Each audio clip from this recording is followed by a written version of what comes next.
வணக்கம் ஓவியா. ராமநாதபுரம் மாவட்டம் சத்திரக்குடியில் Vasan matriculation higher secondary school ஆனது செயல்பட்டு வருகின்றது. இந்த பள்ளியில் அந்த சுற்று வட்டார பகுதியை சேர்ந்த ஏராளமான மாணவர்கள் படித்து வருகின்றார்கள். இந்த நிலையில் காமன்கோட்டை, முத்துவயல் உள்ளிட்ட பகுதிகளைச் சேர்ந்த மாணவர்களை 3ஆம் எண் கொண்ட பேருந்தானது ஏற்றி வருவது வழக்கம். இந்த நிலையில் இன்று அதிகாலை அந்த காமன்கோட்டை, முத்துவயல், கொல்லனூர் உள்ளிட்ட பகுதியில் இருந்து பள்ளி மாணவ மாணவிகள் மற்றும் ஆசிரியர்களை ஏற்றிக்கொண்டு இந்த 3ஆம் எண் பேருந்தானது வந்துள்ளது. பள்ளிக்கு செல்லக்கூடிய வளைவில் வந்து நின்று கொண்டிருந்த போது பின்புறம் வந்த டிப்பர் லாரி ஒன்று பேருந்தின் பின்புறத்தில் மோதி விபத்தை ஏற்படுத்தியது. இதில் தலைக்குப்புற பேருந்தானது கவிழ்ந்து விபத்துக்குள்ளானது.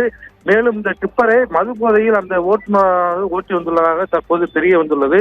இதில் கடுமையாக ஒரு 30க்கும் மேற்பட்ட குழந்தைகள் படுகாயங்களுடன் பாதிக்கப்பட்டு தற்போது ராமநாதபுரம் அரசு மருத்துவக் கல்லூரி மருத்துவமனையில் சிகிச்சைக்காக அனுமதிக்கப்பட்டுள்ளார்கள். அதேபோல் 10க்கும் மேற்பட்ட ஆசிரியர்களும் அந்த விபத்தில் பாதிக்கப்பட்டு இங்கு அனுமதிக்கப்பட்டுள்ளார்கள். இந்த தகவல், அதாவது பேருந்து கவிழ்ந்து விபத்துக்குள்ளான தகவல் தெரிந்ததும் அந்த சம்பந்தப்பட்ட மாணவ மாணவிகளுடைய பெற்றோர்கள் மற்றும் உறவினர்கள் தற்போது ராமநாதபுரம் அரசு மருத்துவக் கல்லூரி மருத்துவமனையில் குவிந்ததால் பெரும் பரபரப்பு ஏற்பட்டு வருகின்றது.